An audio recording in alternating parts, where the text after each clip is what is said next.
Shalom, dear friends, wonderful to be with you. Do you remember last week we said that we speak about the gravest sin in the Bible, and we didn't. We didn't have the time. So I'm sure you want to know what it is. And you know what it is? It was the report from the spies because they were slandering the land of Israel. And because of that, it's very serious. So all the people die in the desert, all that generation, and it's the next generation who went into the promised land. Promised land, holy land, chosen land, many names for that. And so we need to be very careful not to criticize this amazing gift that God has given to the Jewish people and to humanity. And today we are going to do something amazing, going to the Dead Sea. And thank you, Noam, for being here. We have Noam Bedein. And Noam, you are a photojournalist and an international speaker. You are the director also of the Dead Sea Revival Project. You are also recognized by the National Geographic, which is amazing, with CNRVR, and the Knesset lobby who is trying to save the Dead Sea. This is amazing. You are also endorsed now by NASA, which is again, amazing. And do you know why is it NASA wants you to be like in their project now? Well, I think overall the Dead Sea, because it's such a unique place we have in Israel, the lowest place on earth, the eighth wonders of the world. This place has 6 to 8% more oxygen in this area. It brings so much of focus of the international community, the scientific world, the therapeutic world. It is a fascinating topic, a fascinating area to be involved with. Because it's so unique. It's such a unique place. And NASA saw our documentation. Actually, the truth is, it started with a relationship. I speak a lot on college campuses, trying to educate and inspire students, the next generations, about Israel. So speaking with the Dead Sea cause, I'm able to reach a whole new variety of audiences today, especially the ones who have a heart for the environment, for Earth. And through that, to speak about Israel, through the Dead Sea story, it's a great way to bring them into the whole Israeli narrative. And through a presentation I had one of the students. It motivated him, and eventually he went to work for NASA, and that's how he contacted us eventually. And now we're working on a joint project, a project that actually NASA is going to do on Mars, because guess what? The next voyage of spaceships to Mars is very similar to the topographics of the Dead Sea, if you like it or not. So if you think the Dead Sea is international, it's actually intergalactic. That's a fascinating thing to be involved with today. It's just amazing. And also the name, because we are trying to educate our friends that the Hebrew name very often is different than the English name. And we say Dead Sea in English, but can you tell us what is the name in Hebrew? Well, in Hebrew it's Yam HaMelach, the Salton Sea. But in English it's the Dead Sea. It's actually a political term that the Romans actually gave for this place. And I'll be honest, after three and a half years of exploring and documenting this enchanted place, it is far from being dead. There's so much life coming out from this area. Mm-hmm. Literally life coming out from the sea itself and from the surrounding area. It's something so inspiring and uplifting to be involved with. So I heard also that there is sinkholes. Can you explain to us a bit? Because it's like suddenly some resorts are disappearing under our eyes. So on one hand, you have this devastating aspect of the water level receding of the Dead Sea, which is causing huge environmental problems of the area, which is mainly caused by sinkholes. Sinkholes is basically fresh water underneath the Dead Sea, which are melting the settlement layers of the ground over there, causing cavities on the ground, and basically what turns into a sinkhole. And it's destroying the entire area, with no doubt up to 700 sinkholes appear every single year, the most rapid actually in the entire world, having more and more sinkholes. Over 6,000 in total of the entire area, closing off roads, beaches, resorts, you name it. On the other hand, in these sinkholes, you have life coming out. You have fresh water with vegetation. You have bird migration, and more than that, you actually have fish. Yes, I in heard these sinkholes. That. Amazing. So you saw them. The first time I went to explore the Dead Sea, we have a special one-of-a-kind boat on the Dead Sea. There's only one boat on the Dead Sea to explore the Dead Sea. And before I forget, people watching us, if they come to Israel, they have to come experience this exclusive ride on the Dead Sea. Really coming in close with this, biblical enchanted place. and seeing it so intimate in a personal kind of way is something very uplifting. And so the first time I went to explore the shores of the Dead Sea with this boat, I went around the different sinkholes, and I saw on one of these small sinkholes, I saw these fish. And I took pictures of these fish. I did not realize at the time what kind of significance this actually has, especially to the spiritual world. About this is prophecy coming true, coming alive. Yeah, as we speak. You're right. This reminds me Ezekiel 47, where they are speaking about water going, fresh water going into the Dead Sea. Now, what I don't understand, when you say there is sinkholes and there is fresh water, where does the fresh water come from? So the fresh water is coming from Jerusalem and from the Hebron mountains. This is including also Zechariah 14. Is mentioning how the fresh water from Jerusalem will be going east to the Dead Sea. And that's part of the prophecies. We see that today. And more than that, we have even the scientific world are being amazed of this phenomena happening, of having fresh, holy waters coming from Hebron mountains, Jerusalem mountains, underneath the ground into the Dead Sea. And in the Dead Sea specifically is creating these beautiful salt chimneys, we call them, a geological phenomena that was discovered in only 6 years by the scientific world. There's actually microorganisms in the water, living in the water, the fresh waters underneath the Dead Sea, creating these beautiful formations. And this is what we could see today. So, and nobody was doing the work that you are doing now, ever going into the Dead Sea. This is just amazing. I feel like when everything happens, not only happens for a reason, but being there at the right time, exactly right place. This literally the first time I was on this boat ride. And only then, things started to appear outside of the water. Just started to appear. Of course, as the time went by, seeing everything, the water we're seeing, and everything is coming out, it's amazing how this is the right exact time, I guess, being there and to document these truthful times and days, and just being there and being able to expose that not only to myself, as self-reflection to where we're actually living today, but also to the world, and to inspire the world what days we're talking about today is something very overwhelming to really understand and to comprehend. It's amazing. I was just looking at some pictures yesterday, and we are going to show some pictures of your amazing work, and it was inspiring me, I slept so well last night. I didn't know how spiritual was the Dead Sea. Can you speak a bit about that? The Dead Sea, it is considered the 8th wonders of the world. And to being able to capture that, to really show that visually, using many forms of arts of visuals. And, we have what it takes today to really inspire a whole new generation throughout the world and open up their hearts for Israel through the Dead Sea's story, but also imagery. And to come close to these new exotic salt beaches that just emerged a couple of weeks ago because the water's receding, and seeing how pure it actually is. For me, for instance, to try to describe how the lowest surface on Earth actually looks like when it emerged outside of the water is what I have here with me.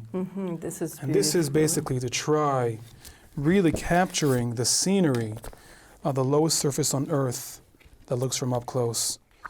And this for me, this kind of documentation of showing this mosaic art, this Genesis mosaic art comes out naturally like this, with the beautiful minerals, dirt, and salt put all together in this mosaic kind of carpet. This can actually be going to art galleries and different cultural institutions, inspire a whole new different kind of audiences, to inspire them about Israel, about the spiritual aspect of the Dead Sea. So we have what it takes today, using this kind of documentation, and to really try inspiring many different types of audiences behind it. Yeah, and it's very inspiring. Again, yesterday I was doing some research, and I was thinking, just thinking, like the Dead Sea, Yam Amelach, the Sea of Salt, suddenly a lot of things was happening, and there is like redemption. We start to speak more about redemption. We can see redemption around Israel. So what do you think about that? That it was terrible and now it's going to be beautiful? First of all, we do have a place called Neve Zohar, which is in the southern part of the Dead Sea area, which is, according to all traditions and culture, this is where we had the Sodom and Gomorrah and all the different biblical stories happening in this area, which is true. This area was cursed in the biblical time at the beginning of it, and today we overcome that curse. And you see it live because it's bringing a lot of blessing to people these days.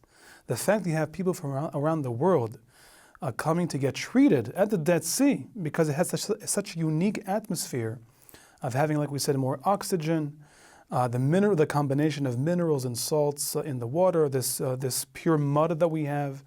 It's bringing people from around the world to recognize this unique place that they could actually be healed, literally healed. That's it. This is a place of healing. Wow. Yeah. This is amazing. Like we said, Dead Sea, but all the life is true life coming out, and this is only the beginning. So you do excursions regularly?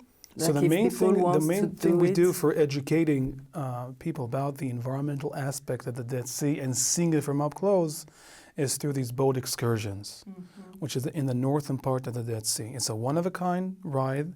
There's room up to 12 people, that's it. It's not a touristic kind of bus hold. It's a very special ride, only one boat, and it's the only way today to explore the Dead Sea from up close. It is so inspiring, and every time I go on this boat, it's a different sea, because so much is changing. So on one hand, we are losing this world treasure, this water treasure, and also learning about the bigger picture of it gives us a much more understanding about the ecosystem of the whole area, how this is connected to other water treasures in Israel, and how that water diplomacy is one of the biggest tools we have today to really try working with our neighbors on this topic. Yeah, exactly. I heard about the Red Sea and the Dead Sea agreement with Jordan. Can you tell us a bit what's happening? What is first of all, I am proud to say that I was a nominee to actually manage this project, the Red Sea to the Dead Sea. It's the biggest project today in the world for desalinating water from the Red Sea, turning it into fresh water. I mean, before even getting to the whole process and story, I mean, if you think about it for a second, okay, where things are going, this is why the Dead Sea is so important to the world, because the solutions for saving the Dead Sea today is taking humanity one step closer to taking all the oceans, the salty oceans, transforming that into fresh water that can be used for nations and countries around the world. And having said that, we know for sure that the next decade is going to be a very challenging decade about water shortages and water and fresh water because of climate change, because of growth of population. And the solutions coming from Israel is already now helping to resolve many third world countries, developing countries. But the Dead Sea, saving the Dead Sea, Israel could be a master in that aspect. And that's what brought me basically to be inspired about the story that could bring hope to the entire region. Because you have to put Israel and Jordan. Correct. So the Red Sea Dead Sea Canal, okay, it's a diplomatic project more, put it in that kind of way. The World Bank is pouring $10 billion on this project. And the one reason why they're putting money on this project, because it became a symbol of cooperation in the Middle East. With all the conflicts happening in the Middle East, this is actually one of the only symbols we actually have today for cooperation, working side by side in order to deal with water supply, or saving a water treasure. It has less to do with the Dead Sea itself. It's the water is supposed to be going all the way to Jordan, Amman, the capital of Jordan, because Jordan has no drinking water whatsoever. Yes, I heard. So it's a little hard to expect a country which is on the other side of the Dead Sea to preserve their water treasure if they don't have even drinking water. No, so the first step, that they were like the fourth on the... Yeah, the fourth country in the world having the least fresh water per capita. So it's also being realistic of where, what kind of climate we're actually living in. So to provide them with fresh water, we would hope eventually to look up north and with diplomatic relations, have the Jordanians take out their over 1,000 pumps on the Jordan River, which was the main historical source of water for the Dead Sea. That's it. And that's the real solution eventually, is looking up north. We cannot talk about the Dead Sea if we do not resolve or rehabilitate the Kinneret, the Sea of Galilee. Sea of Galilee connected to the Jordan River, many dams, water diverse to different areas for drinking water, for agriculture. That is the main source of water. And by the way, you mentioned CNN VR. Learning how to work with media, we took them on the boat all the way to the edge of the Dead Sea for them to see and to broadcast to the world in 360. Look at this small little stream coming into the Dead Sea, which is the Jordan River. I move my camera and you see over 300 feet, 100 meters, what is the biblical almighty Jordan River. So that's the focus looking up north, and this canal is a first step providing water. It's a first step of bringing 10% of the water into the Dead Sea. 10% from what the Dead Sea needs is going to get from this canal. Why 10%? Nobody knows the effect of desalinated water coming from a foreign body, what this is going to do to the Dead Sea. The Dead Sea has a 26 minerals combination with salt, a very delicate kind of mixture. Nobody knows the effect it's going to have on the water. That's why we're talking about for years, there's going to be research only in that 10%, while at the same time the water is going to keep on going down. So our challenge in the next decade is bringing the much bigger picture of the Dead Sea, connecting it to Israel's water treasures on the long run. And our task is building up environment tools and using arts of media to inspire audiences in the international community. So if I understand properly, it's like if you are using the Red Sea Canal and the water comes into Jordan, it's like they won't need the water from the Jordan River. Correct. And so you can have again. Yes, we would hope so. Because that's the main thing which is blocking water coming into the Dead Sea is the Jordan River, and the fact there's almost no connection between the Sea of Galilee, the Kinneret, and the Jordan River because of different dams. And right now, the national carrier that was considered the biggest, icon project in Israel, and already back in the 60s, started in the 1930s actually, but when it was finished in the 1960s, was bringing water from the Kinneret all the way down to the Negev, was the mega project to bring, source of life of water to the Negev desert. And now this is the first time actually talking about to reverse 180 degrees, bring water back into the Kinneret. Before this blessed winter we had with water, it was almost in the lowest in recorded history. So everything is dependent also on the amount of rain. We had droughts of 5 years, a huge devastating aspect. Israel already got ready for this climate change in the Middle East, so most of our drinking water is desalinated water. At the same time, it's also looking into the future. It does not look that great in terms of climate change. The whole Middle East is very much suffering from that. Other countries have been having over 9 years of droughts, causing for the first time in history major rivers of the Middle East, like the Tigris, like the Nile being dried out for the first time in thousands of years. This could be causing huge crises throughout the entire Middle East. Yeah, because we need it for everything. Water is a source of life, with no doubt, and this is another reason to be expecting a whole new migration from the Middle East towards Europe and other places around the world. So it's looking into the future, understanding where we live, understanding about the effect water does have on people specifically and on the environment, and working towards healing that. And we hope and pray that this can bring a huge positive change in the Middle East and around the world. Sure. I have a very practical question for the boat that you have, only one. The water is so salty. How does the engine, how does it work? How can they keep it? They don't. That's why it's a logistic operation. They don't keep the boat. The boat doesn't dock at the in the water. They actually bring it out with a tractor from the kibbutz.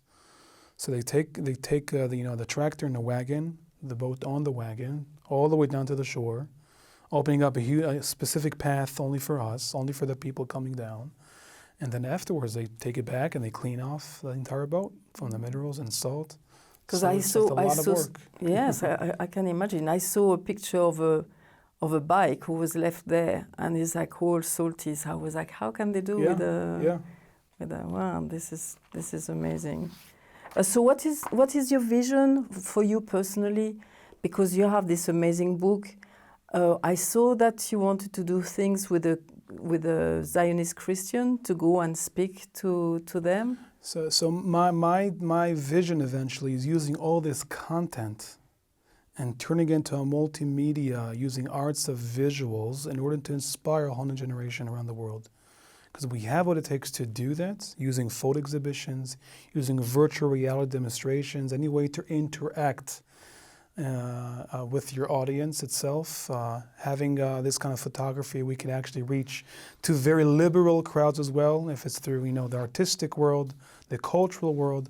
And the content can be used for any educational or cultural institutions around the world. Having a first-of-a-kind product, I call it a product because it is a product, of having a documentary, a 360 documentary, which is a first-of-a-kind on a world wonder, can be shown around the world in a very special, interactive kind of way. And we hope that this can inspire people around the world and open up their hearts and to expose the beauty. I tell you, and magic of this place. I was really touched yesterday just by looking at the pictures, and I was surprised. I didn't know the effect that the Yam Amelach, Yam Amelach, the sea of salted salt, sea, yeah. Salted sea. Yeah. Tell us a bit more again about this amazing chimney that we can see in the water. It's like so beautiful, but it's changing all the time. Yep, so there's actually an area which we call it a salt chimney forest, and that's the area we got NASA basically inspired with, and many other academic and scientific institutions around the world to be focusing on that area. And our job actually is to document with more advanced documentation, more advanced technology, in order to document the water receding and all the chimneys coming out. And that'll be the structure of the story we could interact with our audiences around the world. Because like we said, this is a unique phenomena happening in the Dead Sea. Apparently it's been happening all the time, but nobody actually knew what that actually was. And today we understand that this is fresh water coming from the Hebron and Jerusalem mountains, which are creating these beautiful geological phenomena.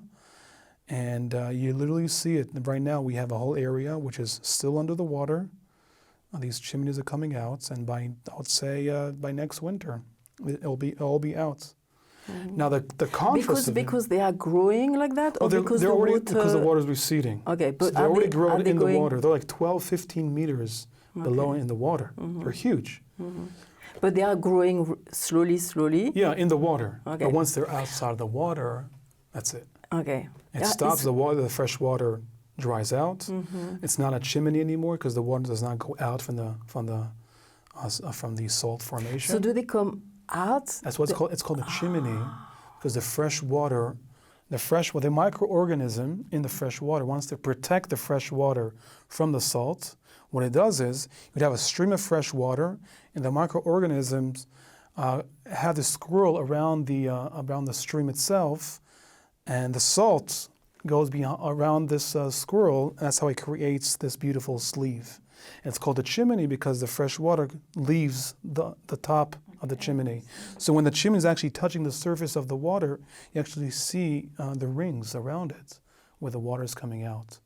But again, the other side of it, once it's out of the water dries out and dies out, and the chimneys are disappeared very fast because once you have high winds, you have strong winds or high waves, it splashes on the chimneys and they collapse and disappear. People don't realize that Dead Sea has a 2 meters. 2 meter waves you could have in the Dead Sea actually. Amazing. I do not recommend surfing over there. No. But yeah, you have waves. Yeah. You do kayak also, is it right? That's another thing. People who do like to do like a little adventurous kind of thing, a bit physical, we have kayaks. Double kayaks. You could actually go, kayaking over underwater sinkholes is something amazing also to explore and to see. So you do that? You do that? Yeah, we do that as well. Yeah. Okay. The thing is, for me, the boat is reaching as farther as possible. On the kayaks, it's a bit closer to the shore, but still another amazing experience to explore the Dead Sea in this kind of way. And the sinkholes, are they all around the Dead Sea or only on the side? So it's on mainly on the shores, but also in the shores in the water. So we really see, we actually have the documentation how it begins, and all of a sudden it becomes larger and larger. So we see where it begins, like a small hole, and then all of a sudden it can become bigger and bigger. So we see that happening, the process of it. And does it happen on the other side, in the Jordan side? Yeah, you also have it on the Jordanian side, but mainly on the Israeli side, because the fresh waters from is Hebron mainly and coming Jerusalem. from that area. So. Thank you, Noah, for this amazing program on the Dead Sea, and we'll see you just after this.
Again, Noah, thank you. We wish you the best for what you are doing, and that it will go all around the world and people will see the beauty of the Yam Melach. That's it. And from Noah and from me, bye, and we'll see you next week.